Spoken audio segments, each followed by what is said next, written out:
Yes everybody, so I have read a lot of books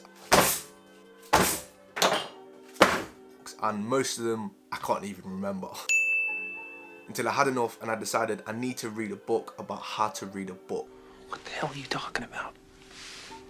So I did, and I realised I've actually been reading books like completely wrong, and you probably have as well. But after reading a book about reading a book, I've learned that reading a book has so many different stages and levels to it. And you basically have to like make love to a book to get all its juices and kind of bear the fruits of your labour. So I basically memorised 4 different levels that will allow you to memorise and extrapolate information from books. And they all are extremely useful in their own way. So in this video, I'm going to share with you how to get the most out of a book. Okay, so level 1 is elementary reading. So this is literally the most basic level of reading. As you open a book, you want to be able to read the words without stuttering or making any mistakes. And our reading habits are developed when we're younger. It's quite sad that most people just don't get past this level. Like, they're able to read, but they don't really get into any other ways of, you know, excelling themselves as a reader. And I think it all comes back to being from school, taught to just read a book, and it's the most boring, most longest process in the world. And I think that just sets you off on a bad start of reading. So what are the steps to do this correctly? So the steps are being able to read without stopping, being able to define most of the words that you come across. Obviously there's going to be a couple words that are just insane that you just don't see of a lot or you don't really understand. So you understand most words and you can read most text. Knowledge. So as a general rule of thumb, each level is needed to progress through the next one. So you can't just go from level 2 to level 4, you have to make your way up. So 1, 2, 3, 4. It's kind of like a ladder, you just make your way up each and every level. So level 2 is inspectional reading, part 1. What is inspectional reading? So it is basically when you're able to successfully scan through books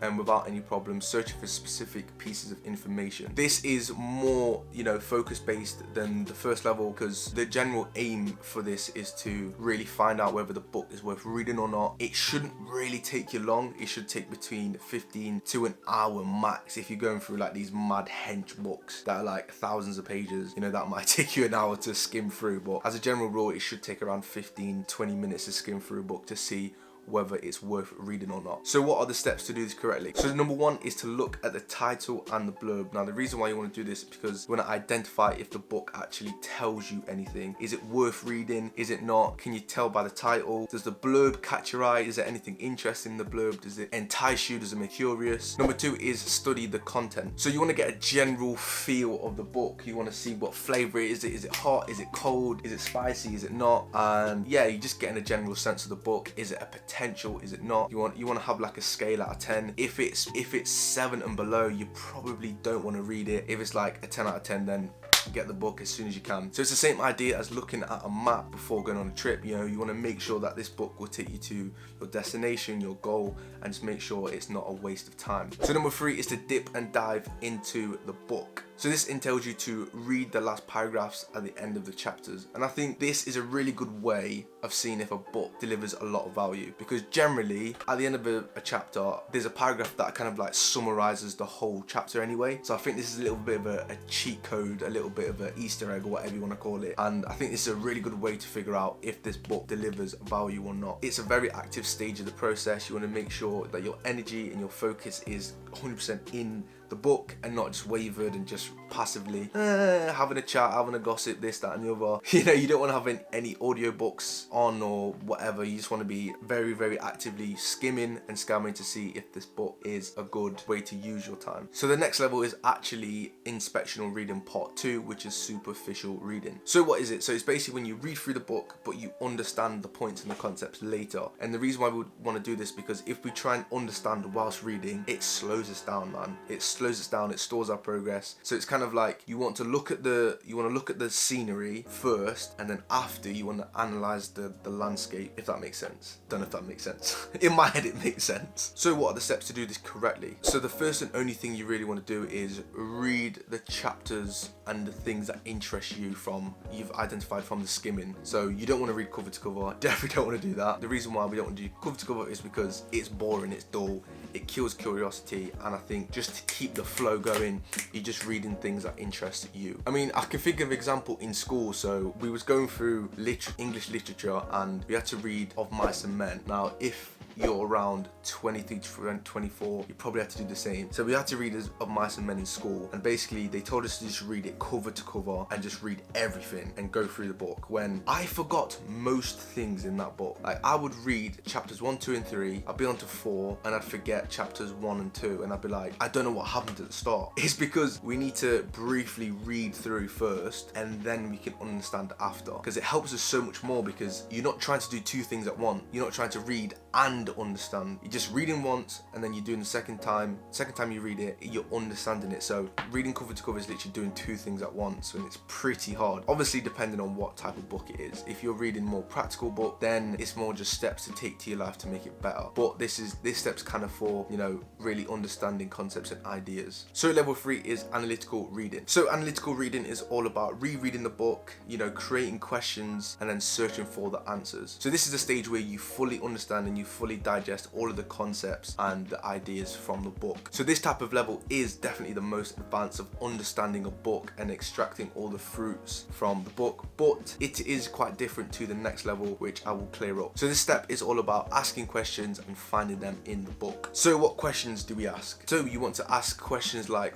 what is the book about? You know, what's the main theme? What are the sub-themes? You know, you really want to explain them both in detail, and you want to understand why all the sub-points match the main theme, and you want to kind of summarize it and conclude it in a way where it's kind of like it's summarized it in its entirety. So you want to see it as a house. So the main point is the foundation. This is what everything lies on. The sub-points are the walls and, like, let's say the structure. So that's the sub-points, and then unifying all of them together as like a roof. So it's kind of like this structure of solid foundation. You got the walls and you got the unifying them, making it as a whole, which equals the book. So the second question could be, you know, is the book true as a whole? What points do you agree with? What do you disagree with? Are the points relevant to the world today?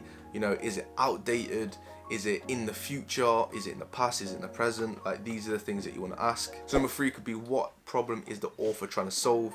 You know, is it a big issue in society today? Is it hindering us as a species, or is it, you know, kind of like degrading us as a species? Is there a time in history where this has happened before? So these are the questions you want to ask, because it makes you understand the book more and you feel more confident about everything in the book, and you can be at a point where you can articulate them and have conversations, and you're sparking your curiosity. You can go into deeper research.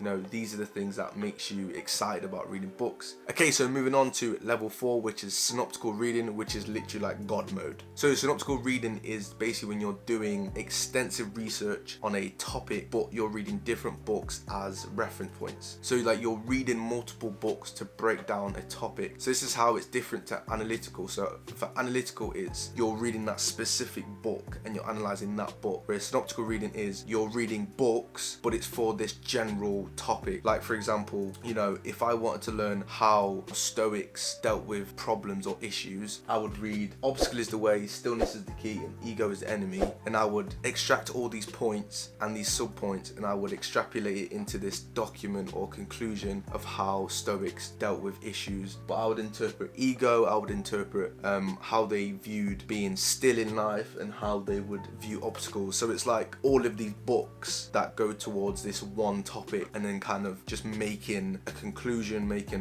basically an essay of that based on the research from these books. So synoptical reading doesn't actually work with practical books. It works for books for more understanding, because, you know, you couldn't really do synoptical reading on essentialism or the 50th law. I mean, you could do it around productivity, that would work because it's a topic, but for individual practical books, it doesn't really work. So what are the steps to do this correctly? So number 1 is to identify the topic you want to research. Number 2 is identify the books you need in order to begin research. Number 3 is to read through the books quickly and identify relevant passages. So number 4 is to get the questions clear. So what you want to do is frame a set of questions that shed a light on the problem, which, you know, the authors give the answers to. Sometimes they won't always give you answers. Sometimes it actually won't do that. One question could be, what is the existence of a character or an idea? Second question could be, how it manifested itself. So the third question could be, what are the consequences of the answers from the previous questions? So number 5 could be defining the issues. You know, you want to see if the authors actually disagree on each other's points, Could this be a situation when you have an open discussion? You could be in a situation where you have 3 authors and 2 of them agree and 1 disagrees. You know, this is where you can have like some type of like open discussion conclusion. So number 6 is to analyze the discussion. So with this rule, you want to be, you know, really objective. You don't want to think with your emotions. You want to look at it as a factual standpoint. I agree with these 2 authors, but I disagree with him because of this, and kind of compare the notes and then see where it takes you. So reading a book about a book made me realize that there's so many ways to read a book, but there's no one size fits all kind of method, and there's loads of different multi-level strategies and systems, and I think it allows you to extract everything from a book. One of the quotes I love from this book is, full ownership only comes from a book when you've made it a part of yourself. So if you want to know how to think more clearer and effectively, then click this video here to my left. Thank you all for watching. Hopefully I'll see you in the next video, and I will see you later. Peace.